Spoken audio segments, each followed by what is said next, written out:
Lois Loerner, Washington Examiner Chief Political Correspondent Byron York, is here with the latest. I thought Lois, we were done with Lois Loerner a little bit. Not at all. Now we learn that she sent very, very confidential information about some conservative groups to the Federal Election Commissions, which is completely against the law. The IRS is not allowed to share confidential taxpayer information with anybody else, even if they're another government agency.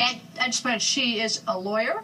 Correct. And she worked at the FEC from 1981 to 2001, and that's when she wrote the IRS. Absolutely. And what she sent them was the amount that some of these groups had raised, their expenses, how much they paid their employees by name, all this kind of stuff that you have to supply to the IRS to try to get nonprofit status. And the interesting thing here is the FEC had asked for information about these groups, and they specifically asked for public information. They were not asking for anything private. There was this note from the FEC about a group called the American Futures Fund, and the FEC official wrote, if the IRS has granted this group's exemption, would it be possible for you to send me the publicly available information and documents related to it? Well, what is it? Asked for secrets. I mean, this is so outrageous. I mean, is it beyond? I mean, this happened in February of 2009, and these are emails. So there's I mean, it's not like this is a big.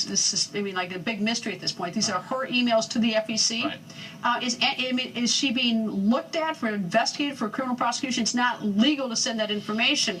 And I mean, enough is enough. At some point, you know, is someone take a look at this? Well, we don't know what, if anything, prosecutors are doing right now. They don't come out and announce it usually when they're starting these kinds of investigations. But this stuff is clearly illegal. Well, if we got this stuff not from the prosecutors. This is part of a lawsuit. It was from a Freedom of Information request by a group called Judicial Watch, and got a lot of this stuff. And by the way, this request I just read from came from February 2009. And remember, the Tea Party got started really on tax day, April 15th in 2009. Really wasn't a big deal before that. These were some conservative groups, had some Romney people in them. They were conservative groups that Democrats wanted to essentially to disqualify. They wanted the FEC to treat these groups as political action committees, not as nonprofit issue advocacy groups. So perhaps it's all mixed up in that. She did this, but she sent the FEC to FEC lawyers, no doubt. They didn't out her. They didn't say anything. She probably said something to somebody. I mean, anybody